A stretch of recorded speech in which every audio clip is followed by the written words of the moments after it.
topic I've been giving is towards 2035. And this is a conversation about the state of the church. But it's not only analysis or standing still. It's rather about how can we stir our imaginations and animate our collective, our whole church will, around a vision and strategy for a better future. So it's a conversation about the current state of the church. So yes, there is some bad news, but that's likely not a great surprise. And in some ways, I think sometimes when we hold things in our minds, to see them validated collectively can somehow get us to put our shoulders down a little bit and say, yeah. So that's not likely, what you will see is not likely something that will surprise you. But hopefully it will help us to get on the same page a little bit. And as we're on the same page, then we have more capacity to move together into that vision and strategy. But I want to begin where I ended last evening at the celebration of ministry service, and that is in good news. Our song of faith helps speak to who we are striving to be. We say a lot, who we are becoming, who we are striving to become. And we could use big words. There's professors here, I think, and they could give us big words like ecclesiology about who the church is. But this is how we explain it in the beautiful words of the Song of Faith. We sing of a church seeking to continue the story of Jesus by embodying Christ's presence in the world. Seeking to continue the story of Jesus by embodying Christ's presence in the world. Embodying the Christ who said, in my living, breathing body, in my ministry, today in your hearing, I am the good news. We sing of a church that seeks to embody the good news of Jesus Christ in our time and in our place. So I'd like you to take a moment to think about your place. And it may be the place that you call home, your neighborhood, your town, your city, your church. Or maybe take a larger view, if the global is what has you wrapped in your mind at this moment in time, take that broad view of this aching world that is our common home. Take a moment to think about that place that you call home. And can you name something about the good news that you have come to know as a disciple of Jesus? The good news that you've come to know as a disciple of Jesus, that you've experienced, that you want to share, something that you long to see embodied in this time and place. Thank you for the things that you thought in your hearts that you didn't share, but are part of a prayer you might offer today. So what I'm going to ask you to do is just one more little challenge, which is, if you can, please try to boil down that which you want to share to one word. Now, you have to remember that those of us who were working together, Eddie and I were them, to try and come up with a call that was 6 words. We had to deal with the whole of every wordy statement the United Church has ever made at all time and in all places. We are a church of the words. So we got to 6. I'm just going to ask you from your own reflection, can you get to 1? And then I'll just try to hear some of those words. Starting from this side, we'll move across all the way and then move to the top, and maybe we can hear a few somehow from there. Okay. So if you could shape that thing which you wish to share into a word, my word would be grace. Great what? Gratitude. Belonging. Give. And it's okay to repeat because we want to hear. Youthfulness. joy, forgiveness, youth, family, love. What's that one? Inclusion. Expansive. Community. Did you hear community? What else? Passion. Compassion. Yeah, well, we could share a little passion too. Makes us more interesting. Let's start over here. Gift. Love. Stirrings. Enthusiasm. Healing. Energy. Say again? Companionship. Faith. Connection. Hope. Pathway. Assurance. Continuity. Presence. Trustfulness. Beautiful. And do we have any from the online space? We're going to hear the voice of God from up here. Sorry, say again. We have community, mission, hope, witness, non-judgmental, appreciate, forgiveness, belonging, generosity and love, spirit, acceptance, healing, affirmation. Beautiful, beautiful work. This, friends, is our why. It's not about preserving Christendom. It's not even about preserving the United Church of Canada as it is. It's about continuing the story of Jesus. It's about persisting in the good news. It's about being present in our communities in all the ways that you spoke to, and sharing that good news with our neighbors. So Toward 2035 is really rooted in this conviction that Jesus' beloved community has persisted, does persist, will persist as a witness to the good news, as a continuation of the story of Jesus, and that the United Church, as a unique witness, 100 years, is still called. To use Michelle's words, God is not finished with us yet. So in specific terms, what's towards 2035? It's an urgent need based in discipleship commitment. And that discipleship commitment, we just kind of harvested here in this room, right? We said what that discipleship commitment could look like in the world. So based in discipleship commitment and data analysis from the beautiful church statistics that make up a part of our life and a part of our story, to come together as a denominational wide strategy towards 2035. Inspired by our call to deep spirituality, bold discipleship, daring justice, this strategy needs to be rooted in truth, because that's where we need to start, both decline and growth, and address the likely trajectories towards a better future. At one level, this is a data-informed conversation.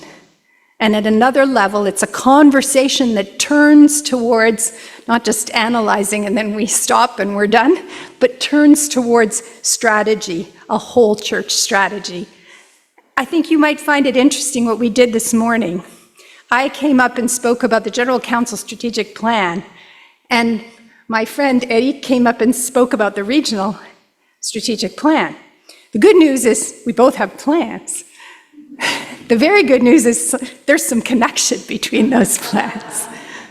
The spectacular news would be if we we had one plan in which we were all parts, and we were living out the regional aspect of that plan, and it would be best if our plans were really good friends. or they were interconnected as one whole church strategy. That doesn't mean uniformity. It doesn't mean removing the regional gifts. It means understanding that we are part of one another all the way across this country. And in order to address the issues that we need to address, we have to talk to one another and engage with one another in new ways. So this began in November of 2024. We came together as regional and national staff leaders with the General Council Executive, and we studied the likely trajectories, the current state of the church and projections out. But we didn't stop there. We made a commitment to work towards a whole church strategy focused towards community of faith support and try and impact a preferred and better future. So we're going to spend some time looking at those likely trajectories. And as I said before, they will not be surprising to you. We do this to kind of level set. So we're on similar page and stir up our collective will to turn the page together. So we looked at data from 1992 and 2023, and then we used the interval between 1992 and 2023 to project forward to 2035. We originally took the COVID dates out, but they didn't make much of a difference in terms of the trajectories, so we actually put them back into the data. Before we look specifically at the church, I want to talk a little bit about context. There are many things that changed between 1992 and 2023, and it's not only the color of my hair. So I'm wanting you to just so we can get in the zone, can you think about 1992 for a little bit? Where were you? What were you doing? What did your hair look like? Yeah, I'm getting there. Let's bring into the room that there are people who were not born yet. Okay? Yay! And we are so glad you're here. We are so glad you're here. So for those of you who were living in 1992 and can remember, think a little bit about the church at that time, okay? 1992. So we know that there's a huge difference between 1992 and 2023, and that is the case in Canada as well. And so I want to highlight just two of those differences that represent the context. You can go to the next slide. So one of the biggest changes that's happened in between 1991, and they didn't get our particular memo, so they're slightly off the census on our numbers, is that there's a huge change of religion between 1991 and 2021, the census dates. The blue line at the top, that's decreasing. You see it quite, gently decreasing down. That's the Roman Catholic Church. So that's the Roman Catholic Church's decrease over that period. If you look at the bottom, the red decreasing line, who's that? That's us, yeah. And at a similar kind of decrease as the Roman Catholic Church, right? They were starting in a much higher place. We're over 50% of Canadian Christians. The change that's kind of a gentle one going up in gray is the increase of other faiths. And the yellow one going up, what's that? That's the folks who say that they have no religion. So it went from 4 million to over 12 million in this period. So that's what we talk about when we talk about secularization, right? Is the folks who identify now, they used to identify something else, and now they identify as folks who have no religion. And so to our beautiful friends in the room who came into this world in this period, right? You came into a different world than some of us grew up in, where there was a very different understanding of Christianity and its role in society.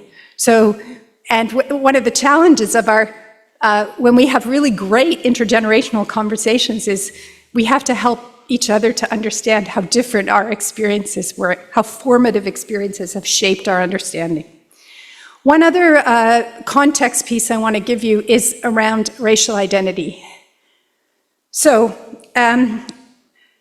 I can't go back to 1991 because the census categories were not consistent. But if we look at 2021, in the category of visible minorities, and that's their language, not ours, but that's what the census uses, we see that almost 26% of Canadians in 2021 identified as members of a visible minority in these groupings. So 26% of Canadians. The largest communities were South Asian, that's the orange up there, the Chinese community, blue, the Black community, gray, the Filipino community, gold. Now, we took that data, we projected it forward to 2035. So you look at the next slide. And what you'll see is a kind of steady increase. No big, huge changes, just a steady increase. And now in 2035, we have 30% visible minorities, again, to use their language. Now, this is really important to us as the United Church of Canada.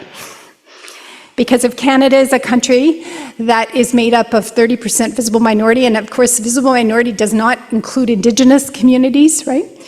Then we are a different country than in 1925, clearly. And we know that some of those folks bring their face with them. So that gray line moving up, that's other, remember on the religion chart, that's other face, right, moving up. Some of them bring their own faith with them. So if you're thinking about the Chinese community, that's likely they're bringing their own faith with them. It's unlikely to be Christian. But some of them bring Christian faith with them, and some of them are Methodists. And when they come here, guess what?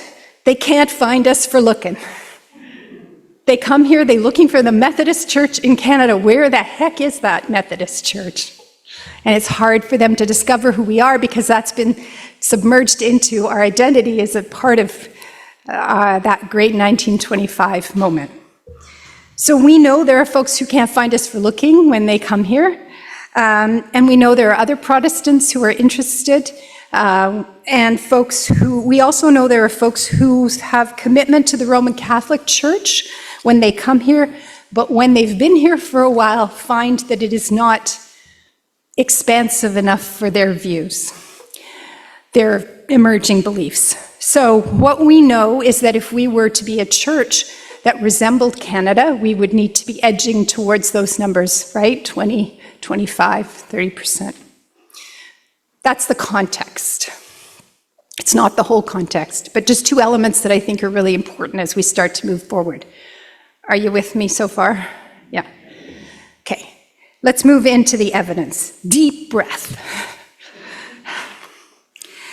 We looked at the churches in three categories. We looked at participation first, then ministry personnel, and financial sustainability. And what I'm going to encourage you to do, and you won't be able to see the detail anyhow, is to look at the trend lines, not looking at the actual numbers, because the numbers aren't as important as the kind of lines or shapes. So the first is we're going to look at is participation, and the first one is membership. Take me to the next, yes.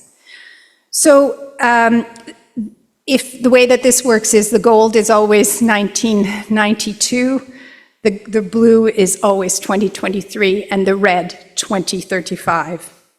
So what we see here is a decline in membership numbers from 770,000 in 1992 to about 320,000 roughly now, to our projection. Again, the projection is based on the difference between 1992 and 2023 that we used with some fancy math in the background to get us to what it would look like in 2035 to 110,000. So let's go to the next one. Total identifiable givers. So numbers are different, but you will see and what you will notice with this is that the trajectory down is the same, right? Very similar line down. So we have a high number in 1992, 400,000 or so.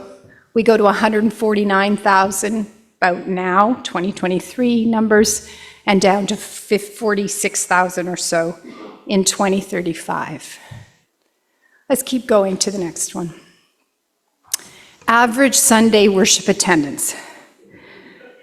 So what we have here is we're looking at 1992, we're in 324,000 roughly range. We go down to 110,000, this is our kind of now number. And the projection would take us down to a very small number, 8,000 in 2035. Now, right now, what we know about a worship attendance is that 65% of our churches report under 50 people, including online. So the benchmark, to use a benchmark, and we're just choosing this one as one example, that 50 people, and this statistic is supposed to have online. Now, I'm not sure if everybody does that perfectly. The quality in is going to get us quality out, and maybe that's not done perfectly. But right now, 65% of our churches report under 50 at weekly worship attendance on Sunday. Does that seem right to you? Yeah, no. And so let's just do a validating poll here as to whatever. How many churches, so if you go to a church where on average you're under 50 people worship attendance and online, okay? And how many would be above 50? Yeah, so that was about 50%. So we're saying across the country, we're about 65% would have been in that first category. So there's regional differentiation, we know that. It also probably matters who's in the room, who's represented. I would guess that folks with less strong regional connection. We had ranges, and we worked with the two ranges and chose in the center of the range. And so I can explain that in more detail. That's why I'm asking you not particularly to look at the number, but to look at the trend that's coming down. So what we did was we did use statistical analysis to get us a range at the top and the bottom when we looked at 2035, and then we made some choices around the center. We're moving into a phase. This was a simpler assessment of the big picture of the whole of country. We're moving into a more complex assessment of every region, and we're using 31 data points for that. So this is really a part of a conversation about, and even this helps us get somewhere in terms of what we'll actually act on. We have a more sophisticated approach coming that uses about 31 different points. Anyhow, I'll continue. I think it's still helpful for folks to just get the kind of, again, I'm going to ask you to keep that big picture and kind of trend line in mind. Let's look at Sunday school. Here's where the problem exists. It's like you can't, you end up going to zero, or actually in one of the first analysis we went under, right? Zero. So this is where our data people kind of go, okay, let's help address some of these questions, and they did assist us in that way. But what we do know now, what we could say now about that center line, which is now, leaving the 2035 out for the moment because this is the point in which it becomes almost unhelpful, is that we have more pastoral charges that have no Sunday school attendance than we do the ones that have one. So more pastoral churches that have no Sunday school attendance than the ones that do. So obviously that's a very different church, again, go back to 1992, than we experienced in the 1992 period, right? If you were remembering church in 1992, and you're thinking of it now. We know some of this had to do with COVID, and there's many Sunday schools didn't come back from COVID. There's a bunch of questions around that, but this is one of the others. I'm going to go one more on participation. Now, this is where we found it got interesting, and that is we could have probably spoken of all of those earlier ones, drop-in participation from membership, giving, worship attendance, Sunday school. I think we actually know that tangibly. We could have told that story. What we found out was that there was less of a decline in the number of pastoral charges, so that all those declines that were sharper for pastoral charges, less sharp. Which for us, the interpretation was that the decline wasn't as rapid as for membership and givers and worship attendance and Sunday school participation. Hello? What does that mean? It means that you're tired. It means that you're tired. And what it means is that essentially people have been fighting very hard to keep their churches open, very hard.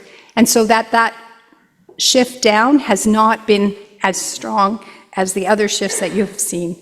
And so we have more and more this sense of kind of thinning us out across the country, right? Like, so almost as many churches, but many less people engaged upon them. And in very dramatic ways, that feels like it gets mapped on people's bodies as tired, right? Less people available for governance, less people away from ministry, less people to deal with the property questions, all that kind of stuff. So that's really, projections can't capture everything, but I think this is a kind of a validation of that feeling that people have had, that there's just not enough folks to do the work. Maybe it's not quite as much of the work, but there's still a lot being maintained if we are still holding on to this many pastoral charges. So that's a moment to take a breath on that front, and just to recognize that fatigue and stuff, that's completely real for people. Couple more, and these are in ministry personnel and then finances. So there's a complexity in the ministry personnel numbers because we've changed categories of what is counted as what over time. And again, not looking at the actual numbers, but more talking about the trend lines. So this next one on ministry personnel, this of course you will also know. If you look on the far left-hand side, is it left for you? Yeah. You're looking at full-time ministry personnel. So you can just see that decreasing ministry personnel between 1992 full-time to 2023 to 2035. And then in the middle, we see increasing of part-time ministry personnel. And then in the next one, this is retired without call or appointment or in other kinds of employment going up.